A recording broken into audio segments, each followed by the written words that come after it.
We'll just see though. I got to go back and talk with the team and see what makes the most sense. That's really all it boils down to. I'm very disciplined in the sport of boxing, in life in general. It's getting to that point, but if it makes sense, it makes sense. The numbers, I know when the numbers come out, the numbers did very well. The gate did very well. I proved that I'm a draw in the sport of boxing. I proved that the people want to see me. They come out, they support. The same thing that we talked about we were going to do in the DMs before you picked your man. 2026, you're doing it. We need to get him back. Promise? You promise. You're the promoter. Well, I got you. Listen. Ladies and gentlemen, cancel your comm and reschedule your piece because the boxing timeline just got body slammed by a 5-word grenade. Send the contract. No warm-up, no gentle hint. Just Devin Haney lighting up the internet like somebody handed him a microphone and a matchstick after Keyshawn Davis fired that call-out. And now the combat sports world is vibrating like a phone on 1% battery. This wasn't a polite response. This wasn't a we'll see. This was verbal fireworks in HD. The kind of message that makes promoters sit up, fans scream, and Twitter. Lawyers draft imaginary contracts in their heads. One short video message, and suddenly everybody's a negotiator, a matchmaker, and a pay-per-view profit. The comment section turned into Wall Street for punches. Stock up, stock down. Sell your excuses. Buy your courage. This makes reality TV look like a knitting tutorial. Some fans are yelling, "Make the fight." Others are yelling too soon. And a third group is yelling at everybody else in all caps with 0 punctuation. But here's the real question.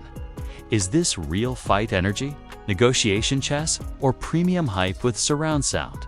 It's because when fighters start talking contracts publicly, somebody's bluffing or somebody's serious. And today, we're tearing this whole moment apart, thread by thread, jab by jab. The explosion didn't build slowly, it snapped. One moment the boxing timeline was doing its usual routine, training clips, prediction threads, slow motion, pad work. People arguing about pound-for-pound lists like it's a religion. And then boom. Keyshawn Davis fires a public call-out. And Devin Haney answers with a short, sharp, internet-stopping message that basically translates to, stop tweeting, start signing, send the contract. 5 words. Nuclear impact, and just like that, the temperature of the conversation jumped 10 degrees. Because in fight culture, there are levels to responses. You've got the polite dodge. You've got the respectful, maybe.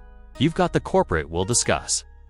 And then you've got the verbal chair throw, which is exactly what this sounded like. The moment that clip started circulating, repost pages grabbed it like it was a winning lottery ticket.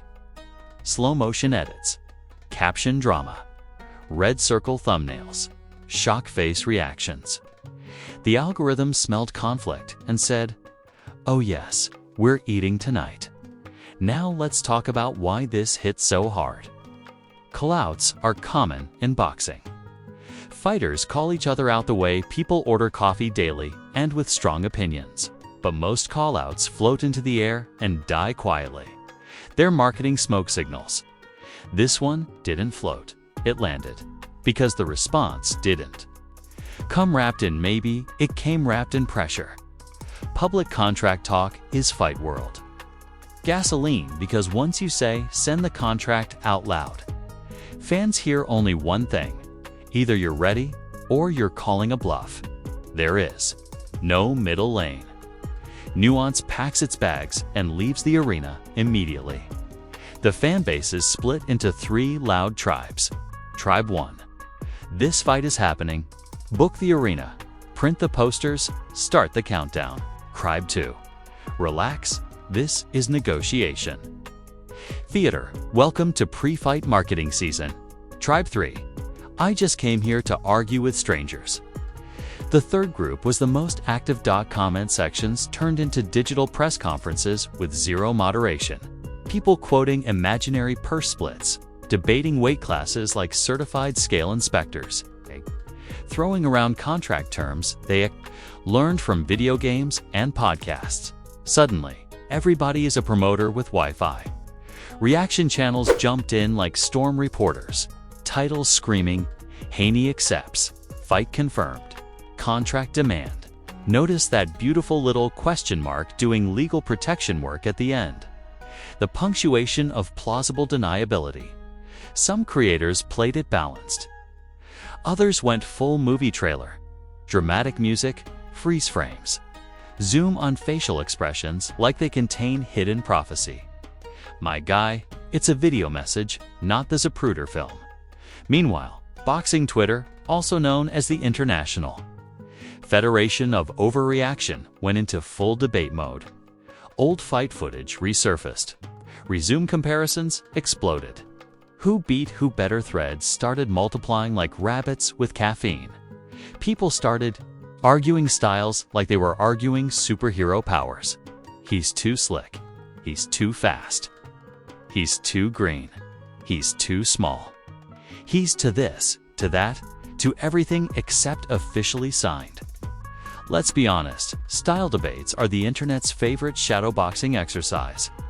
No one gets hit, but everyone feels victorious. Supporters of Haney said the response showed confidence, control, and zero hesitation, according to them. That's what a top fighter sounds like when he's not interested in talk, only paperwork. Their message, if you call the name, be ready for the pen. Supporters of Keyshawn flipped the lens completely. They argued the original call-out forced. The response and that pressure works. In their view, this is exactly how you drag big names into real negotiations: public heat, public spotlight, public stakes. Both sides declared victory, simultaneously, without a fight. The internet, where everyone wins before anything happens. Then, the slow-motion lip-reading experts arrived. You know them. The frame-by-frame analysts, breaking down tone, posture, word, emphasis like this was a hostage negotiation video. He looked serious. He looked annoyed. He looked too calm. He blinked twice. That means something. Yes, it means he has eyes. Memes started spawning right on schedule. Fake contract PDFs. Edited clips of promoters running with briefcases. Mock negotiation scenes with dramatic subtitles. One viral edit showed a cartoon. It's contract chasing fighters around a ring. Disrespectful, hilarious. Efficient, old interviews, resurfaced next because the Internet Archive Avengers never sleep. Past comments about potential opponents got reposted. Like historical evidence. Context optional. Narrative mandatory. A quote from 2 years ago becomes foreshadowing. A joke becomes hidden intent. A general statement becomes proof of strategy. Social media turns memory into mythology. What made this moment extra combustible is timing. Both names are hot. Both are talked about. Both have momentum in hookup conversations. When two rising heat fighters exchange public contract energy, fans don't see negotiation, they see destiny, which is adorable and financially optimistic. Let's inject some reality seasoning here. Public fight talk is often half sport, half theater. Negotiations in boxing are rarely handled like pizza orders. They're messy, slow, political, and full of invisible chess moves. What you see online is the trailer, not the contract room, but try telling that to a comment section running on adrenaline and highlight reels. Promoter speculation started instantly. Who would host it? What network? What purse? Amazing how quickly imaginary money gets spent online. People were dividing revenue that doesn't exist. Yet, like digital accountants with imaginary calculators, then came the pressure. Posts. Fans tagging promoters. Tagging networks. Tagging managers. Tagging probably their dentist too. Social media believes tagging equals authority. If enough people tag a promoter, apparently the fight auto dash generates. If only matchmaking worked like food delivery apps, still, momentum matters. Public demand can influence matchmaking conversations. Noise has power. Volume creates leverage. And both fighters know that, which makes every public word part statement, part strategy.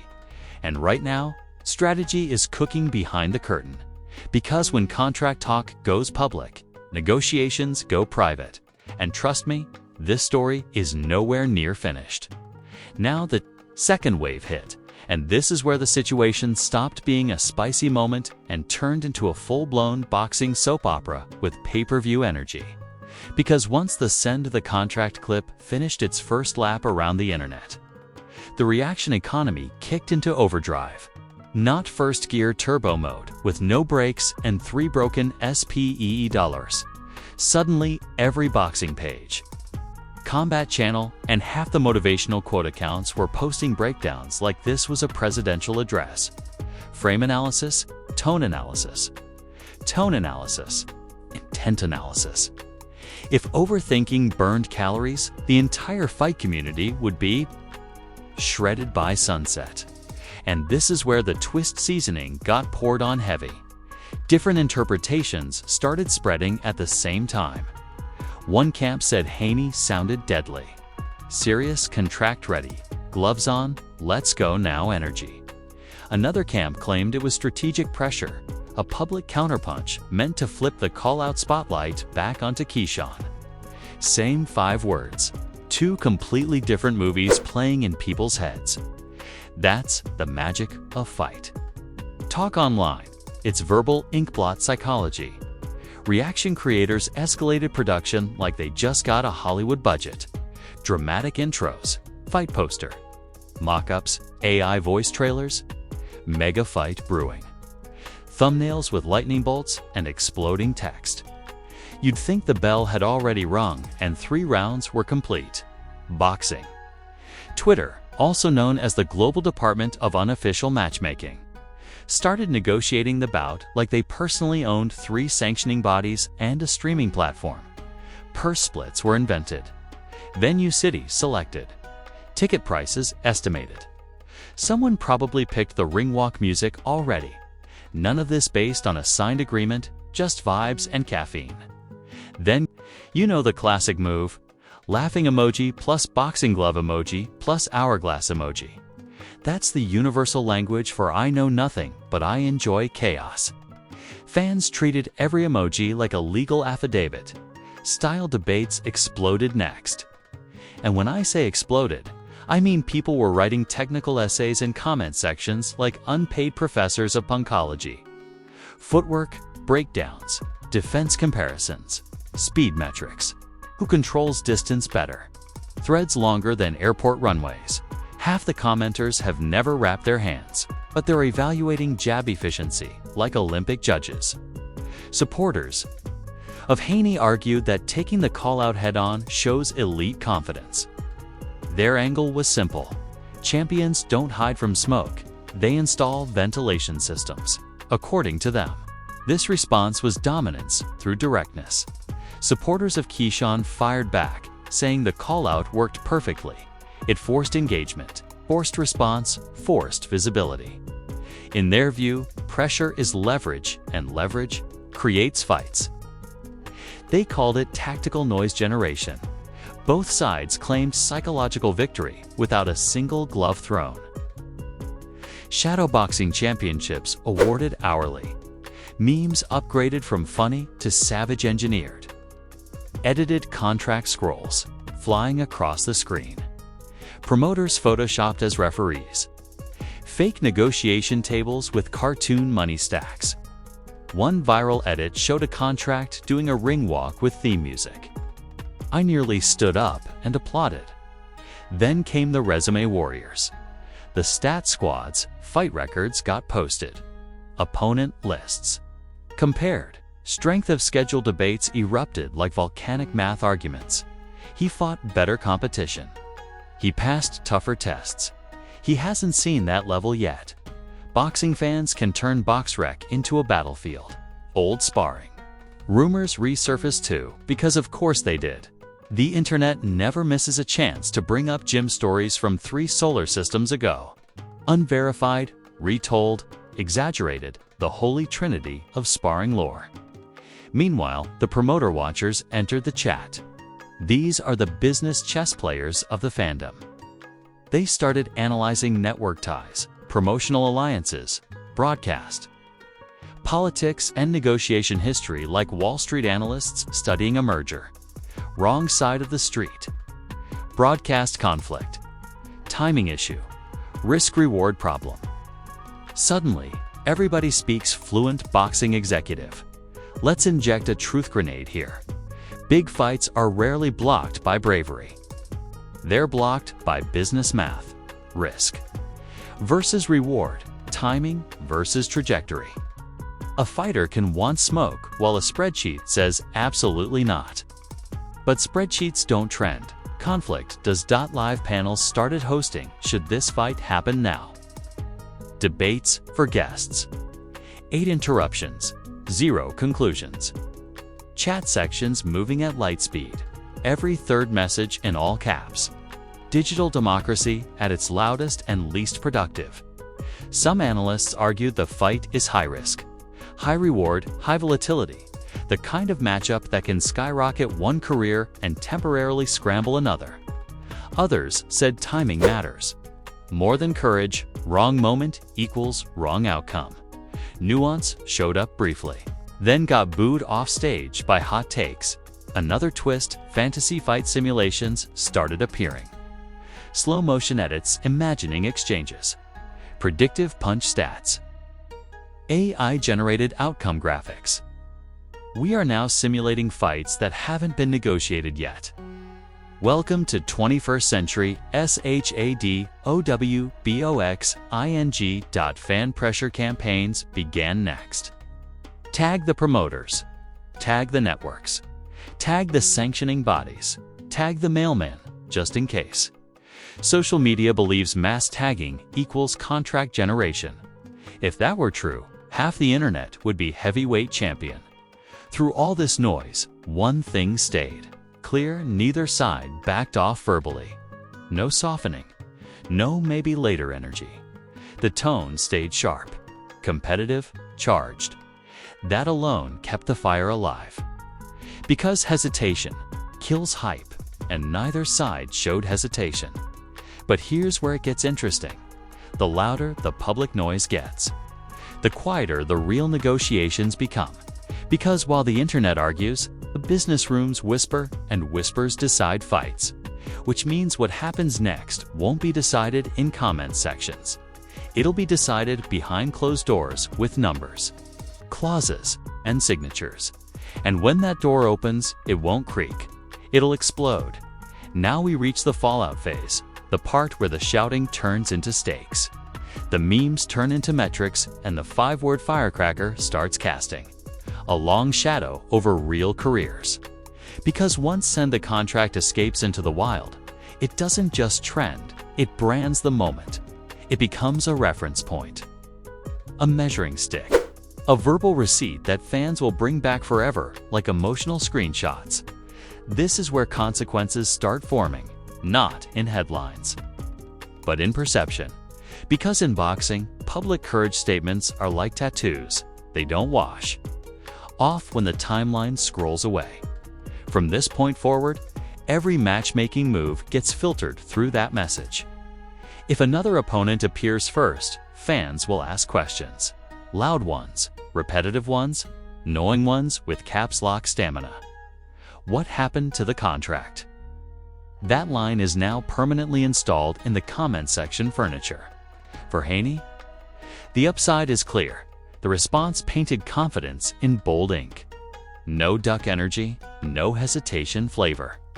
Direct challenge acceptance language that plays extremely well with fight fans who treat bravery like currency and caution like crime. His supporters are already framing this as proof faux smoke certification. But there's also pressure baked into that same cookie. Because once you publicly invite paperwork, the audience expects envelopes to move. If the fight doesn't materialize for any reason, critics won't study negotiation details. They'll just replay the quote like a chorus. Context gets benched. Soundbites start. For Keyshawn, the call-out plus response combo is a visibility jackpot. Name attached to a major headline moment.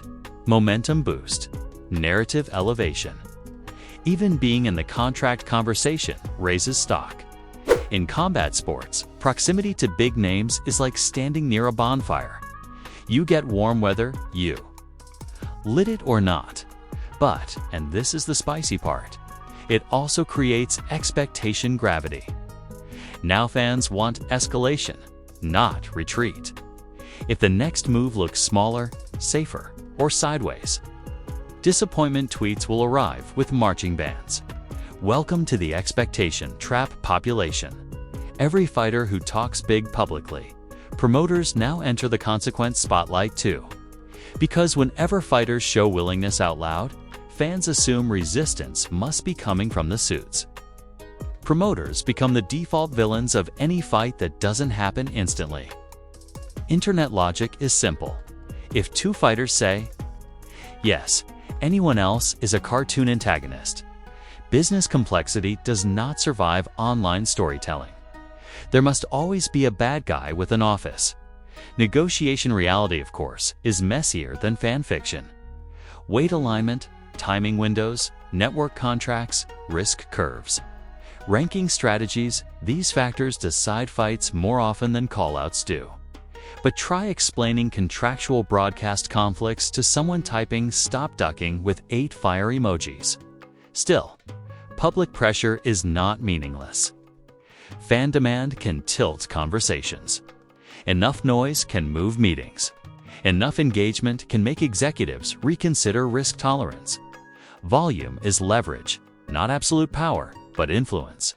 Media narratives start hardening at this stage too. Headlines. Shift from fighter responds to fight demanded to fight expected. Language upgrades expectation. Expectation upgrades disappointment risk. This is how a maybe becomes a must in public psychology. Another ripple effect. Relationship. Tension, speculation. Fans start reading between lines that don't exist yet. Gym friendships analyzed. Past interviews reinterpreted. Neutral comments treated like coded signals. Once rivalry energy appears, every interaction wears suspicion subtitles. Future interviews will now include the question, guaranteed. Microphone shows up, reporter leans in. What about that contract message? Fighters don't just create moments, they create recurring questions. Content creators feel the aftershock too. Channels that overpromised instant fight confirmation now walk back excitement with softer language. The smart ones pivot to analysis. The reckless ones pretend they predicted everything correctly in another timeline. Fan culture splits, again here, not into sides, but into timelines. It's the make it now crowd versus the build it later crowd. Immediate fireworks versus strategic development. Urgency versus patience. Both loud, both convinced. Neither holding contracts. What makes this situation extra volatile is stylistic intrigue. It's not just name recognition, it's matchup curiosity. When fans believe styles clash explosively, demand multiplies. Tactical curiosity is gasoline. Highlight imagination is the match. Fantasy breakdowns continue spreading. Punch maps, movement diagrams, scenario simulations. We are now 3 layers deep into analyzing a fight that exists verbally. That's how powerful narrative heat can be. But here's the grounding truth. Fights are not made by clips. They're made by signatures. Until ink touches paper, everything is competitive poetry. Still, the moment matters. These public exchanges shape legacy perception in small but real ways. Fighters are remembered not just for bouts, but for willingness, tone, and posture in challenge moments. Courage branding lasts. And if it doesn't happen, then it becomes debate fuel for years. Message board archaeology. Comment section, courtroom evidence. He said, send it. That sentence will never retire. The larger consequence is momentum collision. Now visibly intersect. Whether they collide next or later, fans will track it like a comet path. Rivalry seeds once planted don't disappear. They wait. And behind all the noise, all the edits, all the hot takes, the real decision makers are doing math. Not memes, because the internet decides hype, but contracts decide history, and history hasn't signed yet, and there you have it. One call-out. One 5-word response, and an entire boxing timeline turned into a pressure cooker with Wi-Fi. A single send the contract flipped debate into demand, hype into expectation, and comment sections into unofficial negotiation offices. No punches thrown, yet somehow everybody feels like they watched 3 rounds already. Now, I want your verdict, and don't come in soft. Does this fight need to happen next? Is this elite confidence or elite promo chess? Who gains more if it gets signed, and who risks more if it doesn't? Drop your prediction in the comments and defend it like you're arguing with a judge and a pay-per-view contract on the line. If this breakdown hit harder than a surprise left hook, smash that like button like it talked trash at wins. Don't tap it, attack it. Then subscribe and hit the bell. Because fight drama, call-outs, contract wars, and boxing politics explode here on a regular schedule of absolute chaos. No boring takes, no safe opinions. Just pressure, punchlines, and pure fight world fire. Share this with that friend who says, I don't follow boxing drama, but somehow knows every call-out within 6 minutes. Yeah, that undercover analyst. Remember, talk is cheap, hype is loud, but signatures are louder. When the next contract gets mentioned, challenged, or exposed, we'll be here first with the magnifying glass and the replay. This is Punch. Press, where the gloves are verbal, the heat is constant, and the truth gets 10 count tested. Stay sharp, stay loud, stay subscribed.